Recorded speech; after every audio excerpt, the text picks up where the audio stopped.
Umefanya mengi kwangu. Na kwa yale yote nasema asante. Come on.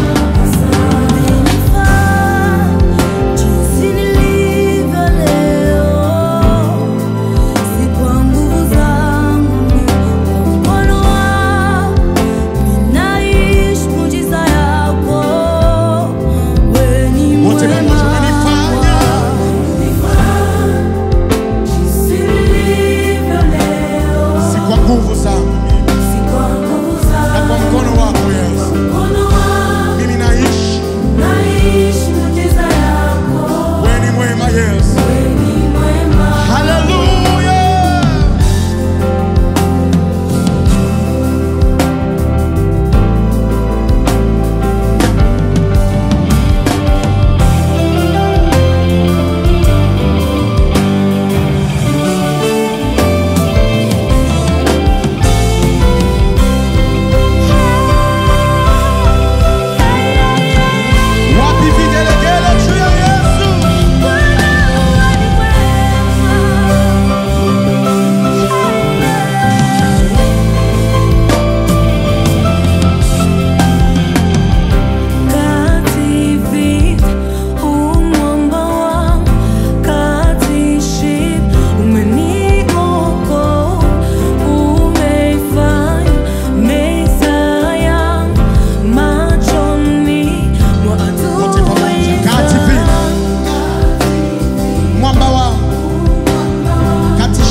Umefanya meza yangu machoni mwa watesi wangu. Haleluya.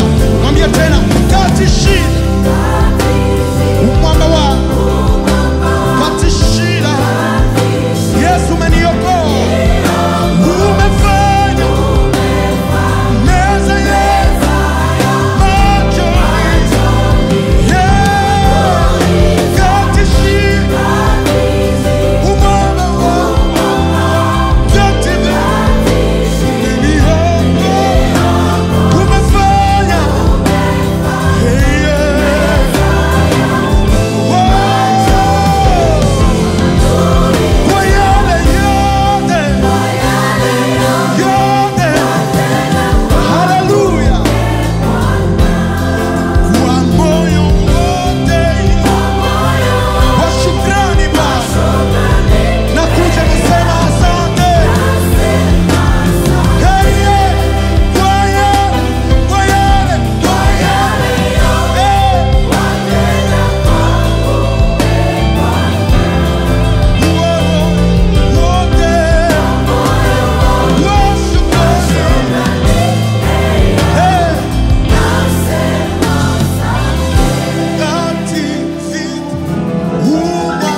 unaniokoa hapa. Umefanya Bwana.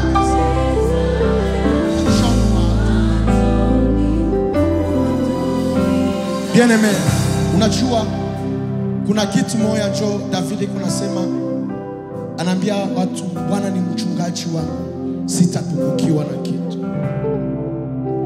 Kisha huko fasi mwenye anaexagere.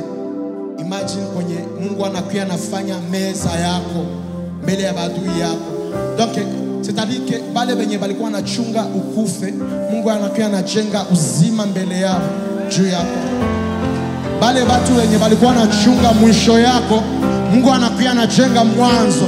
Haleluya. Watu wenye balikuwa anachunga uhombe, jo Mungu anakuwa anafanya faida kwa maisha yako. Ni ule Bwana tumekuja kuabudu leo. Ni yule Bwana tumekuja kumtukuza leo. Yule Bwana anayeinua toka mavumbi na kuweka juu. Yule Bwana anayeketisha wanyonge katikati ya wafalme.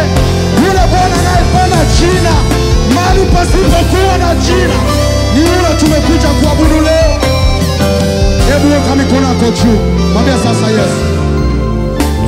Nifanye jinsi nilivyo leo. Si kwa nguvu zangu, si kwa, na kwa mkono wako Yesu. Mimi naishi miujiza yako. Mwambie sasa Bwana, wewe ni mwema kwangu. Inua sauti yako. Mwambie umenifanya. Oh Yesu. Yote ninayo ni neema yako tu Bwana. Na kwa mkono wako umenijenga Yesu. Ni mwema. Upatie Bwana sa vigelegele, vigelegele. Yule ambaye ni mwema kwetu, mpatie vigelegele na shangwe. Hallelujah.